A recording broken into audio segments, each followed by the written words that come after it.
Yo, welcome back. I'm better. And I'm 10. And today's story might be my favorite one yet. You say that every episode.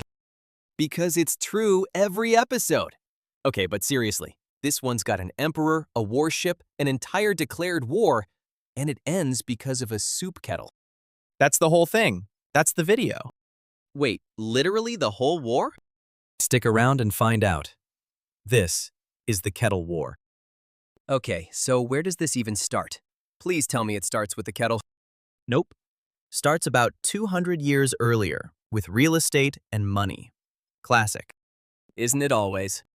Back in the 1500s, the Netherlands wasn't one country. It was a bunch of provinces under Spanish rule. The northern provinces got fed up, revolted, and broke off into their own Dutch republic. The southern provinces stayed under foreign control, first Spanish, then later Austrian. Same region, same language family, wildly different outcome. Exactly. Sibling rivalry, except one sibling got a whole ocean trading empire and the other got stuck holding a river nobody could actually use. Which river?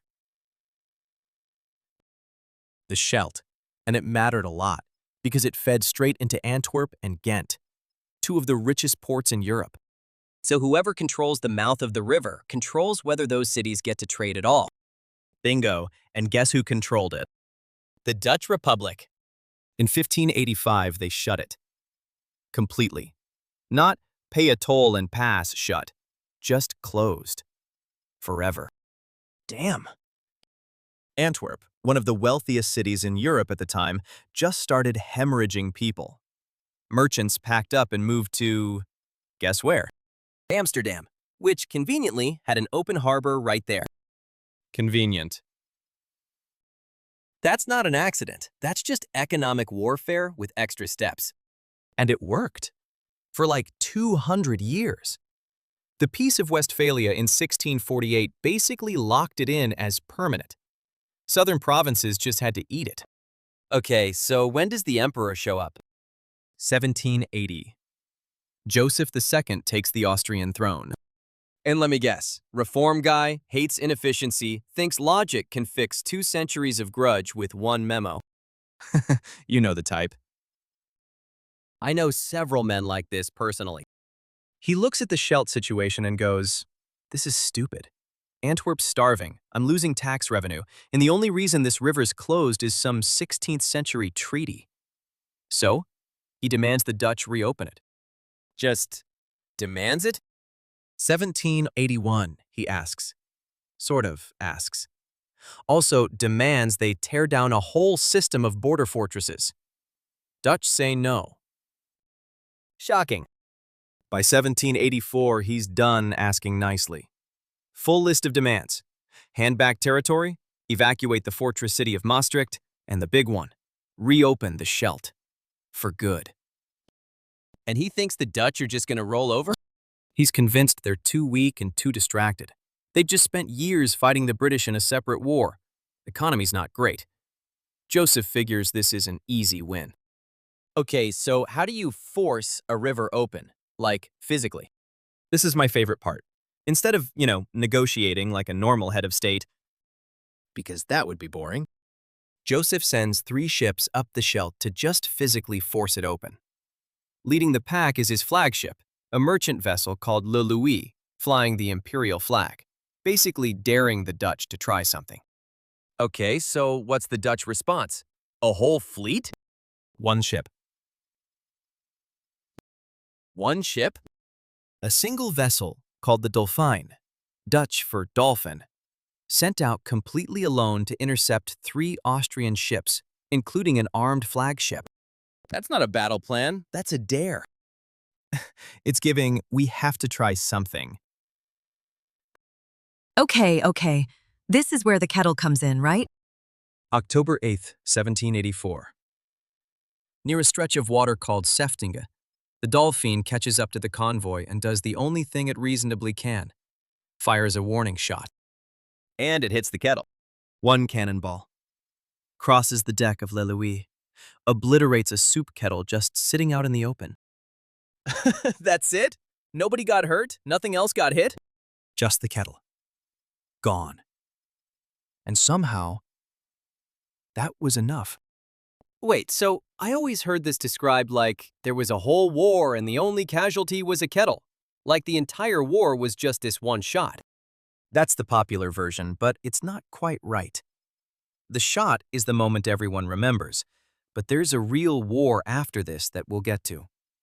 This right here is just the skirmish that kicks it off. Okay, noted. Continue. Despite the Dutch being massively outgunned, some accounts say the Dolphin would have needed a full broadside just to seriously threaten Le Louis. The Austrian flagship immediately surrenders. 3 ships, 1 flagship, full imperial backing, beaten by a warning shot that hit cookware. Correct. Okay, so now everyone just laughs and goes home, right? Nope. Nope. Joseph is furious. Not because anyone died. Nobody did. But because he lost face. And monarchs in 1784 cared deeply about not looking ridiculous in front of the rest of Europe. So what does he do? October 30th. He formally declares war on the Dutch Republic, an actual, official war. Over a kettle? Over the river, technically. But let's be honest, the kettle is doing a lot of narrative work here.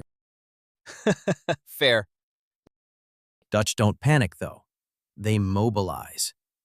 Bring in a nobleman, the Count of Somme, to scramble a defense force. Political groups back home use the whole incident as propaganda. Rally citizen militias under, "Look what almost happened to us." Smart, actually. The Admiralty of Friesland even offers up 2 brand new warships for the cause. Okay, that sounds like a real escalation. Except, plot twist that fits the entire tone of this war, those 2 warships couldn't even make it out of their own harbor. Eventually just got taken apart. They lost the ships before the ships did anything. S-tier military escalation on both sides, honestly. Now, this next part isn't funny, and it's worth pausing on. Joseph sends troops to occupy an old fort north of Antwerp and orders his forces to breach several dikes, flooding Dutch land. Wait, that's actual damage. Real people lost homes and lives to that flooding. Even a war remembered as a joke had genuine human cost buried in it. Yeah, that's worth remembering. But as far as organized combat goes, that's basically the extent of it. No major battles, no decisive campaigns. Just posturing, some flooding, and a lot of diplomatic fury. So how does it actually end? Nobody in 18th century Europe wants a river dispute spiraling into something bigger. France, allied with the Dutch, steps in to mediate. Tempers cool, and in 1785, both sides sign the Treaty of Fontainebleau. Okay, and what does Joseph get after declaring an actual war? The Scheldt stays closed. He gets nothing on that front. Nothing? What he does get is a payout. The Dutch agree to compensate the southern Netherlands financially. Estimates range from 2 million to as much as 10 million guilders, depending on which source you trust. So he escalated to war, achieved 0 of his actual objectives, and settled for cash instead. Empires. They're just like us. Settling instead of going to court. Devastating. Here's the part that makes this story actually worth telling, though. It's not really about the kettle. The kettle's the meme. What's the actual insight then? An enormously powerful empire threatened war, actually declared it, and then quietly backed out the moment real fighting became a possibility, because the political cost outweighed the value of the river. So Joseph wasn't dumb. Not at all. He was posturing, the same way governments still posture today. Ships, declarations, military muscle as a negotiating tactic, not a genuine intention to fight. The kettle just happened to be the moment the bluff got called. In the most humiliating, screenshotable way possible. Exactly. And it's a pretty good case study in how alliances shape outcomes without firing a shot. The Dutch had British sympathy and Prussian backing in the background. Austria was juggling reform projects across its whole empire and didn't have the appetite for a drawn-out fight over one river. Add France stepping in as mediator with its own interests in the region staying stable. And you get a war that was basically decided by everyone quietly agreeing behind the scenes it wasn't worth it. So today, most people just remember war started because someone shot a kettle. Which, fair, it's objectively hilarious, but underneath the punchline is a real story about how empires bluff, and how sometimes the most decisive moment in a war is the one where nobody actually wants to keep fighting. Joseph, for what it's worth, kept trying to reform his empire the rest of his reign, Kettle incident and all. And the Scheldt stayed closed for decades after. The dispute over who controls it kept resurfacing well into the next century. But nobody remembers the treaty or the guilders. Nope, just the kettle. Which, honestly, in a century full of wars that killed hundreds of thousands of people over border lines and royal marriages, maybe we stopped because we were embarrassed about the kettle is the most reasonable outcome anyone managed to pull off. If you like history that's technically real but sounds completely made up, that's kind of our whole thing here. Subscribe, we got more of these. See you next time.